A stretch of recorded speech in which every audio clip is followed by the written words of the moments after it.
politics now, and if you're hoping to influence the way Washington does business, today might be your lucky day. The Obama administration is taking its tax fight to Twitter, asking you to speak out on the Bush tax cuts using the hashtag #My2K. That's the estimated amount in tax hikes the administration says a middle-class family of four could face if the Bush tax cuts expire on the middle class. But the White House isn't limiting its efforts to social media. President Obama is heading to Pennsylvania on Friday, where he'll make his pitch to extend existing tax rates for families making $250,000 or less.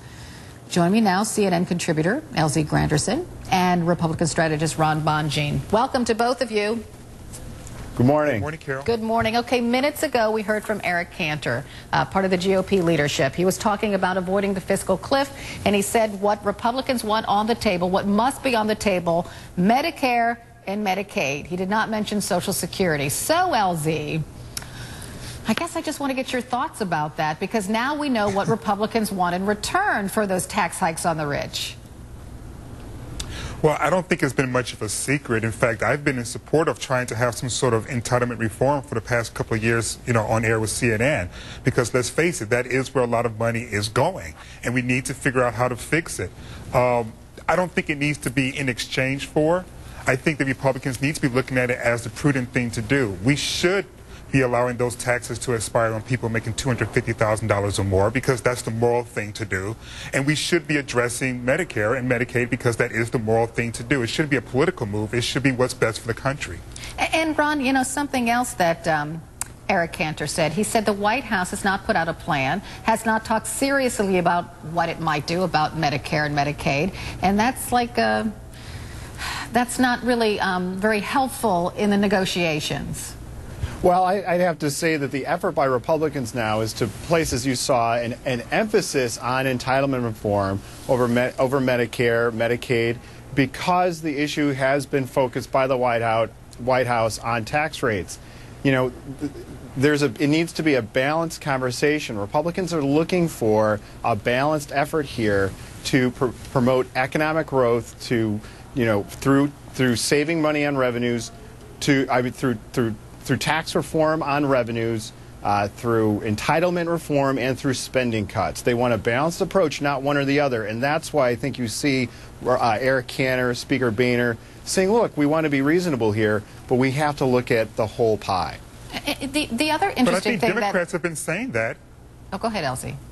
I was just saying, I said it's not anything different than what the Democrats have said. It's not anything different than what the American people have said. We all want a balanced approach. It isn't something that's unique to the Republicans. Well, the other interesting thing that's going on is President Obama is not sitting down with the principals. He did that one time, but he hasn't done that since. Instead, he's going out to Pennsylvania to speak to voters. He's having meetings in his office with CEOs and small business leaders. He's not really talking to the principals.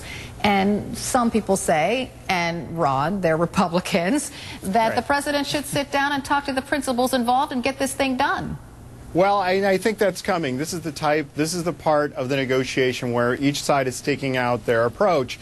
And eventually, you only have a few weeks left here until you go over a fiscal cliff.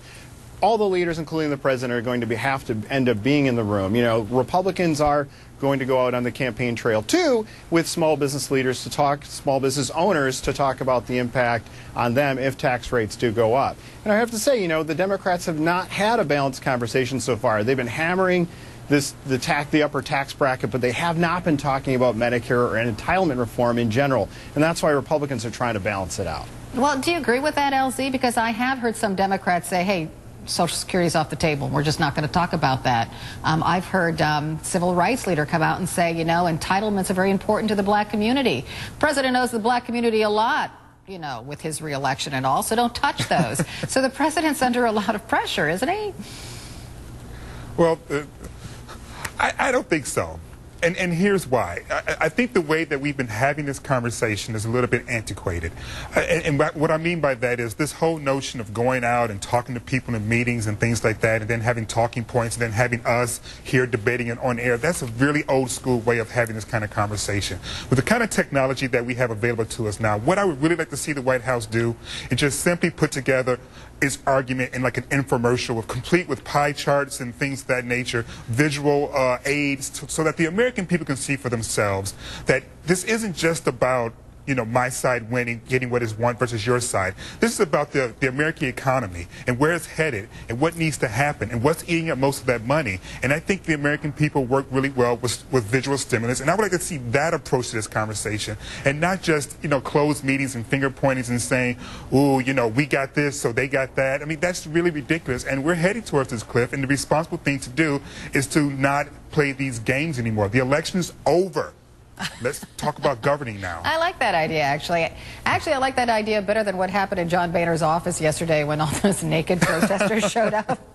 I just had an idea. If the entire middle class went to Capitol Hill naked, maybe something would get done. I mean, you don't see this very often.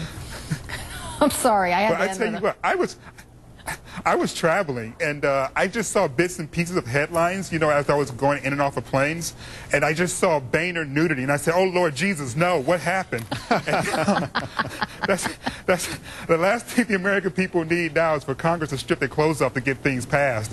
So I was happy to see it was protesters and not Congress members. Yeah, I don't think anybody wants to see that at all, and I think people take AIDS research funding very, very seriously on both sides of the aisle, but to get naked, to get attention from the media, boy, that's asking for a lot. And you're right. I think millions of Americans could end up marching on the White House naked, have a million million naked voter march.